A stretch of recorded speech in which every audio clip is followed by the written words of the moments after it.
जर एखादी संस्था आपल्या स्थापना झाल्याच्या वाढदिवस साजरी करण्यासाठी सिनेमा काढत असेल आणि स्वतःलाच ट्रॉफी देत असेल तर याला आपण बायोपिक म्हणायचं का बर्थडे व्हिडिओ? मग तो सिनेमा इतिहास म्हणून बघायचा की त्या संस्थेच्या सभासद भरतीची जाहिरात? किसी ने गांधी जी की हत्या कर दी है। इसमें जरूर आरएसएस का हाथ है। मैं आरएसएस के भगवा ध्वज के लिए 1 इंच भी जमीन नहीं दूंगा। अगर संघ राजनीति में आया तो हमें बर्बाद कर सकता है। बाबा, क्या संघ अब हमेशा के लिए बंद हो जाएगा?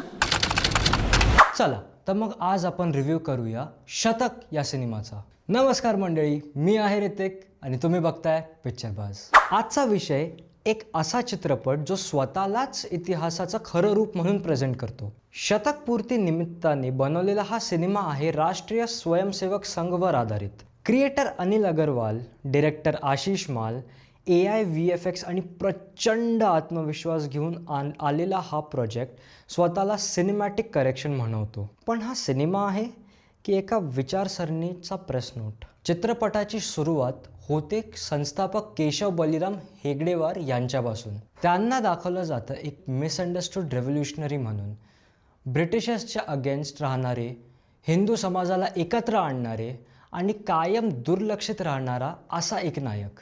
नंतर प्रवेश होतो MS गोलवळकर यांचा, देशभर फिरणारा, प्रत्येक ऐतिहासिक घटनेत काही ना काहीतरी हात असणारा शांत पण निर्णायक नेता। सिनेमा सांगतो की स्वातंत्र्याआधी आणि स्वातंत्र्यानंतर भारतमध्ये RSS हा एक अदृश्य पण निर्णायक घटक होता। इंडो चायना युद्ध, गोवा मुक्ती, इमर्जन्सी सगळीकडे यांची भूमिका होती असं हा सिनेमा दाखवतो। महात्मा गांधीच्या हत्येचा प्रसंग येतो आणि त्यात RSSला क्लीन चिट दिली जाते। एकंदरीत कथा अशी, तुम्हाला जे इतिहासात शिकवलं नाही ते आम्ही सांगतो। आता लक्ष देऊ याच्या एक्सपेक्टेशन्स आणि कॉन्टेक्स्टबद्दल। हा सिनेमा RSSच्या शताब्दीनंतर बनवला आहे, म्हणजे सुरुवातीपासून इंटेंट स्पष्ट आहे। हा बॅलन्स्ड हिस्टॉरिकल ड्रामा नाही, हा एक विचारसरणीचा सेल्फ पोर्ट्रेट आहे। आजच्या राजकीय वातावरणात जिथे BJP सत्तेत आहे आणि RSS तिची पेरंट ऑर्गनायझेशन म्हणून ओळखली जाते, अशा वेळी आलेला हा सिनेमा पॉलिटिकल कॉन्टेक्स्टपासून वेगळा राहू शकत नाही। यात एक्सपेक्टेशन काय ठेवायची? न्यूट्रॅलिटी की अनअपॉलॉजेटिक ग्लोरिफिकेशन? सिनेमा पूर्ण ताकदीने दुसरा पर्याय निवडतो। बोलणं झालं याच्या रायटिंगबद्दल। स्क्रीन प्ले अनेक रायटर्सनी मिळून लिहिला आहे, पण रायटिंगचा टोन एकसद आहे, डिफेन्सिव्ह आणि सेलिब्रेटरी। डायलॉग्स वारंवार सांगतात की RSS मिसअंडरस्टूड आहे। इतिहासाला ऑल्टरनेट अँगल देण्याचा प्रयत्न केला आहे, पण हा ऑल्टरनेट काही वेळेस सिलेक्टिव्ह वाटतो। राष्ट्रीय स्वयंसेवक संघ। अरे ऐसी क्या खोट दिखी आपको इस हिंदू समाज में जो हम में से किसी को नजर नहीं आई? मुस्लिम कम्युनिटीला हिस्टॉरिकल ॲडव्हर्सरी म्हणून दाखवण्याची पद्धत खूप एकतर्फे वाटते। काँग्रेसचं पण चित्रण खलनायकासारखं आहे। सिनेमामध्ये न्यूआन्स डिबेट नाही, आर्ग्युमेंट आहे पण काउंटर आर्ग्युमेंट नाही। काही सीन्स लिटरली ट्युटोरियल सारखे वाटतात, जसं सॅफ्रॉन या रंगाचं सिम्बॉलिझम एक्सप्लेन करणं। सिनेमा स्वतःला करेक्ट करतो पण स्वतःला प्रश्न विचारत नाही। आता बोलूया याच्या डिरेक्शनबद्दल। आशिष माल यांचं डिरेक्शन व्हिज्युअली ॲम्बिशियस आहे। AI एनहान्स्ड चेहरे, VFX हेवी रिॲक्शन्स, व्हिडिओ गेमसारखे ॲस्थेटिक्स।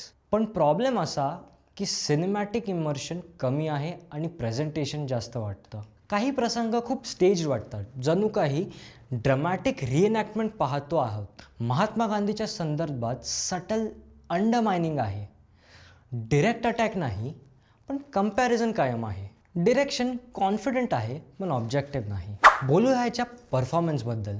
AI एनहान्स्ड चेहरे आणि स्टायलिश पोर्ट्रेलमुळे परफॉर्मन्स फुली ऑर्गॅनिक वाटत नाही।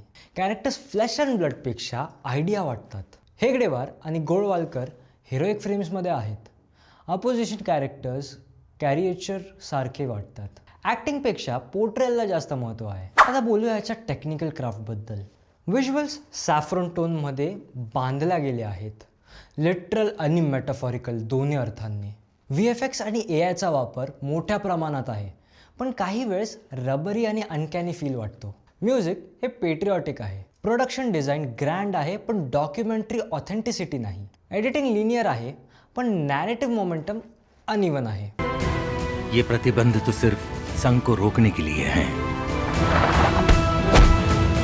संगठन तो होगा और हिंदू समाज के पुनर्जीवन के लिए समर्पित. हा सिनेमा सिनेमॅटिक ग्रामरपेक्षा आयडिओलॉजिकल क्लॅरिटीला प्राधान्य देतो. आता बोलूया याच्या थीम्स आणि सबटेक्स्टबद्दल. थीम स्पष्ट आहे. RSS हा देशाचा अदृश्य कणा आहे. सबटेक्स्ट असा की सेक्युलर नॅरेटिव्ह इनकम्प्लीट आहे. सिनेमा मेजॉरिटी आयडेंटिटीवर भर देतो. शतक हा सिनेमा म्हणून इव्हॅल्युएट करायचा की प्रॉपगंडा पीस म्हणून. जर तुम्ही RSS समर्थक असाल तर हा सिनेमा अफर्मेशन आहे. जर तुम्ही न्यूट्रल असाल, प्रेक्षक असाल तर हा सिनेमा एकतर्फी वाटेल. सिनेमॅटिकदृष्ट्या तो ॲम्बिशियस आहे पण नॅरेटिव्हदृष्ट्या तो सेल्फ कॉंग्रॅच्युलेटरी आहे. तर पिक्चरबाज वर्डिक्ट काय आहे? हा चित्रपट इतिहासावर चर्चा सुरू करू शकतो पण तो चर्चा इन्व्हाइट करत नाही. तो निष्कर्ष देतो. तुम्हाला शतक कसा वाटला? हे हिस्टॉरिकल करेक्शन आहे की आयडिओलॉजिकल प्रोजेक्शन? कमेंटमध्ये तुमचा मत नक्कीच सांगा. व्हिडिओ आवडला असेल तर लाईक करा, शेअर करा आणि पिक्चर बायजला नक्की सबस्क्राईब करा. कारण आपण इथे फक्त सिनेमा बघत नाही, आपण त्याच्या मागचं स्टेटमेंट पण वाचतो. मी होतो ऋतिक. हाय आहे पिक्चर बाज. भेटूया पुन्हा एका नवी रिव्ह्यूमध्ये.